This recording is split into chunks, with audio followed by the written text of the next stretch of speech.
Lockdown के दौरान गरीबों को भोजन की दिक्कत न हो। नमस्कार दोस्तों, आप सभी का बहुत बहुत स्वागत है हमारे सबसे बड़े न्यूज चैनल में, जहां हम आपके लिए लेकर आते हैं देश और दुनिया से जुड़ी बड़ी खबरें, मुख्य समाचार और काम की खबरें। इसलिए आप वीडियो को शुरू से लेकर आखिर तक जरूर देखिए ताकि आपकी कोई भी काम की जानकारी छूट ना पाए। तो चलिए दोस्तों, हम सबसे पहले आपको देश में फैली चीनी महामारी के ताजा आंकड़ों के बारे में बता देते हैं। देश भर में पिछले 24 घंटों में 60,000 से ज्यादा कोरोना वायरस के नए मामले सामने आए हैं, जबकि इस वायरस की वजह से पिछले 24 घंटों में 700 से अधिक लोगों की देश भर में मौत हो चुकी है। इसके साथ ही देश भर में वायरस के कुल मामलों की संख्या 16 लाख के पार पहुंच चुकी है, जो कि एक बेहद ही दुख की खबर है। इसी के साथ चलते हैं दोस्तों आज की पहली बड़ी खबर की तरफ है, लेकिन इससे पहले आप हमारे YouTube चैनल को सब्सक्राइब करके पास वाली बेल आइकन को जरूर दबाइए ताकि आपको मिलती रहे ऐसी काम की खबरें समय समय पर। लद्दाख से सेना वापस बुलाने वाले चीन ने अब हिमाचल प्रदेश की सीमा में जमाया अपना डेरा। लद्दाख में LAC पर चीन के साथ हिंसक झड़प हुई थी। इसके बाद में लगातार दोनों देशों की सेनाओं के बीच में तनाव चल रहा था और इस तनाव को कम करने की संपूर्ण कोशिशें अभी की जा रही है।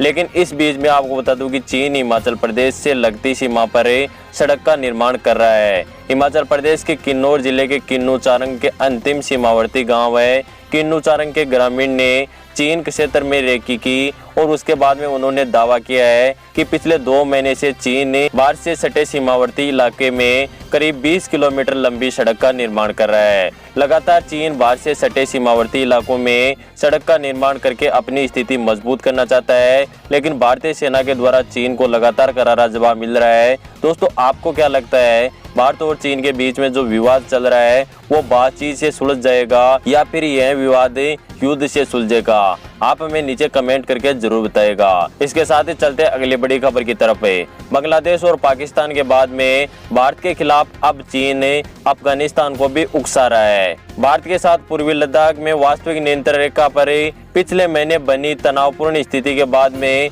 भले ही चीन अब शांति का हवाला दे रहा है, उसका रवैया देखकर संकेत मिल रहा है कि वह एशिया में भारत को छोड़कर बाकी पड़ोसी देशों के साथ ही अपने संबंध मजबूत करना चाहता है। इसका इशारा सोमवार में हुई एक वर्चुअल मीटिंग में मिला, जिसमें चीन के साथ साथ अफगानिस्तान, नेपाल, पाकिस्तान तो शामिल ही थे, लेकिन भारत वहां पर नदारद था। यहाँ तक कि चीन ने अफगानिस्तान और नेपाल को आयरन बर्दर को पाकिस्तान जैसा बनाने के लिए कहा। साथ ही चीन के संबंध लगातार ज्यादातर देशों से खराब हो रहे हैं, इसलिए कुछ देशों को चीन अपने पक्ष में कर रहा है और भारत के खिलाफ उकसाने की कोशिश कर रहा है। लेकिन भारत को अमेरिका, जापान, ब्रिटेन, ऑस्ट्रेलिया, रूस जैसे बड़े देशों का लगातार साथ मिल रहा है, जिससे भारत को घबराने की कोई भी जरूरत नहीं है। साथ ही मैं आपको बता दूं कि चीन लगातार पाकिस्तान, नेपाल और अफगानिस्तान को भारत के खिलाफ उकसाने की कोशिश कर रहा है, लेकिन चीन की यह कोशिश नाकाम साबित होती दिख रही है। इसके साथ ही चलते हैं अगली बड़ी खबर की तरफ है। ओवैसी ने राम मंदिर भूमि पूजन को लेकर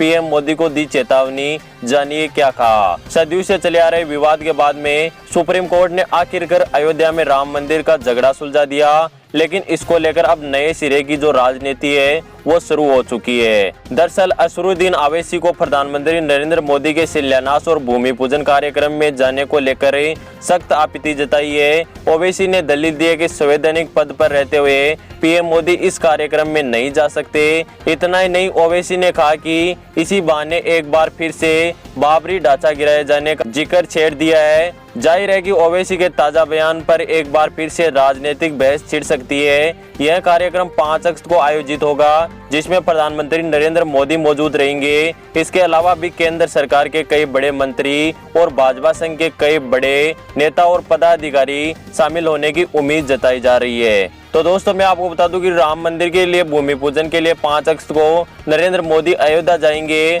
और भूमि पूजन करेंगे। दोस्तों, ओवैसी के द्वारा उठाया गया यह मुद्दा गलत है या सही है, आप हमें नीचे कमेंट करके जरूर बताइएगा। साथ ही हमारे चैनल के जो भी मुस्लिम व्यूअर है वो हमें कमेंट करके जरूर बताइए कि उन्हें अयोध्या में राम मंदिर निर्माण को लेकर कोई आपत्ति है या नहीं है। जो भी मुस्लिम व्यूअर है वो हमें कमेंट करके जरूर बताएगा। इसके साथ ही चलते हैं अगली बड़ी खबर की तरफ है। काबू में नहीं है कोरोना संक्रमण, राज्य की रेलवे से अपील, अभी नहीं चलाए कोई भी स्पेशल ट्रेन। देश के कई राज्यों में कोरोना वायरस के संक्रमण के मामले लगातार बढ़ रहे हैं। इसका असर रेलवे के ट्रेन ऑपरेशन पर भी हुआ है। 5 राज्यों के रेलवे ने कोई भी नई ट्रेन न चलाने की अपील की है। वहीं मैं आपको बता दूं कि मौजूदा स्थिति में कई जो स्पेशल ट्रेनें हैं वो भी रद्द कर दी गई है। पश्चिम बंगाल, उड़ीसा, महाराष्ट्र, तमिलनाडु और झारखंड जैसे राज्यों ने रेलवे से अपील की है कि वो फिलहाल कोई भी स्पेशल ट्रेन ना चलाए। सूत्रों के मुताबिक राज्य में कोरोना वायरस के बढ़ते हुए मामले को देखते हुए फिलहाल गृह मंत्रालय भी रेलवे को कोई भी नई स्पेशल ट्रेन चलाने की मंजूरी नहीं दे रहा है।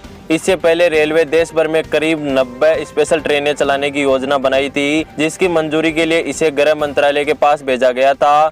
दरअसल इन राज्यों में लगातार कोरोना वायरस के मामले बढ़ते जा रहे हैं। कई राज्यों का मानना है कि ट्रेनें चलाने से कोरोना पर जो कंट्रोल करना है वो मुश्किल हो जाएगा। झारखंड ने तो यहाँ तक कह दिया कि उनके जो 50% मरीज है वो बिहार से आए हैं और बिहार की वजह से उनके राज्य के 50% मरीज संक्रमित हुए हैं। झारखंड राज्य ने पटना और रांची के बीच चलने वाली जन शताब्दी ट्रेन को भी रद्द कर दिया है। साथ ही ममता बनर्जी सरकार ने 27 जुलाई को बंगाल से चलने वाली सभी ट्रेनों को रद्द कर दिया गया है और 29 जुलाई को पश्चिम बंगाल से चलने वाली सारी ट्रेनों को रद्द कर दिया गया है। इसके साथ ही चलते हैं अगली बड़ी खबर की तरफ।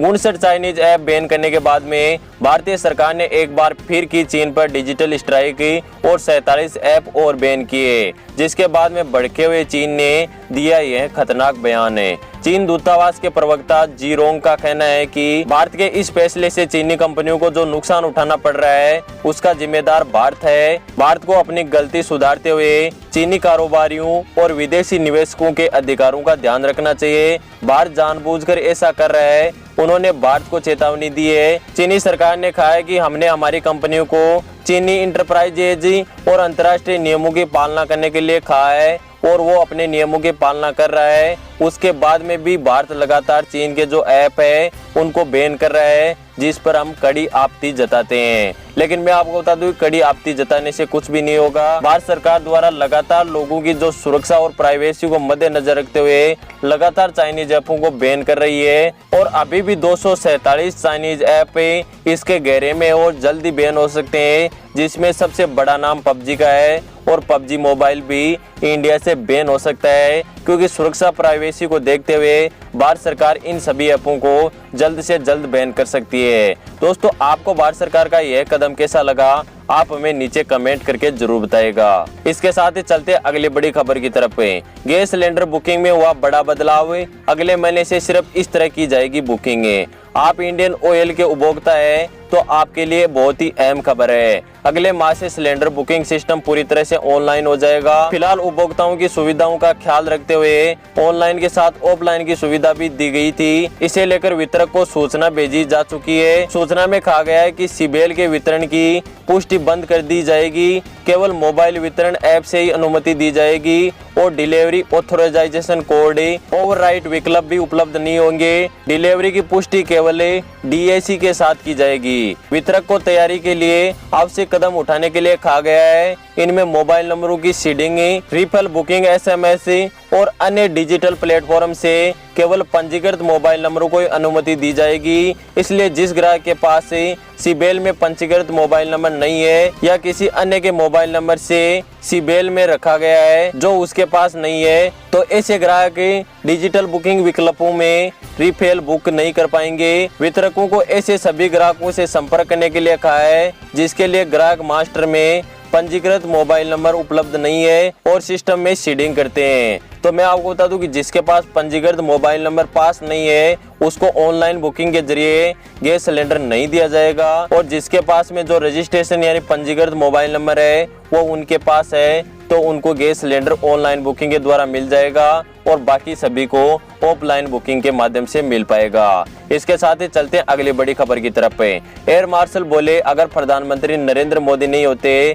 तो आज हमारे पास 5 शक्तिशाली राफेल न होते। एयर मार्शल ने कहा कि प्रधानमंत्री नरेंद्र मोदी जी ने राफेल विमानों को खरीदकर बहुत ही अच्छा काम किया है। इससे देश की सैन्य शक्ति में इजाफा होगा और राफेल लड़ाकू विमान एक नए युग का विमान है जो कि दुश्मनों को तबाह करने में काफी माहिर है। साथ ही पाकिस्तान के पास जो लड़ाकू विमान है उनकी तुलना में राफेल बहुत ही ज्यादा ताकतवर फाइटर जेट है, जिसकी तुलना पाकिस्तान के लड़ाकू विमान F-16 से करना बिल्कुल ही गलत होगी, क्योंकि जो राफेल विमान है वो नए युग का विमान है और काफी आधुनिक विमान है जो कि दुश्मन को तबाह करने में काफी माहिर है। दोस्तों, आप भी यदि राफेल डील से खुश है तो आप वीडियो को लाइक जरूर कीजिएगा और कमेंट में जय हिंद जरूर लिखिएगा। इसके साथ ही चलते अगली बड़ी खबर की तरफ है। 3 अगस्त तक इन राज्यों में हो सकती है भारी बारिश। मौसम विभाग के अनुसार पंजाब, हरियाणा, राजस्थान, पूर्वी उत्तर प्रदेश, नागालैंड, असम, मणिपुर, मिजोरम, नई दिल्ली, चंडीगढ़, बिहार, मेघालय, अरुणाचल प्रदेश, उत्तराखंड समेत देश के कई क्षेत्रों में मध्यम बारिश होने की संभावना है। इसके साथ ही आकाशीय बिजली गिरने की भी संभावना जारी है। दोस्तों, फिलहाल के न्यूज के वीडियो में बस इतना ही। उम्मीद करता हूं कि आपको वीडियो पसंद आया होगा। वीडियो पसंद आए तो लाइक जरूर कीजिएगा। आगे भी ऐसी हमारी महत्वपूर्ण खबरें जानना चाहते हो तो अभी हमारे YouTube चैनल को सब्सक्राइब करिए, पास वाले बेल आइकन पर दबा के ऑल नोटिफिकेशन को ऑन जरूर कीजिए, ताकि आपको ऐसी महत्वपूर्ण खबरें समय समय पर मिलती रहे। मैं मिलता हूं आपको किसी नेक्स्ट न्यूज वीडियो में, तब तक के लिए धन्यवाद। जय हिंद।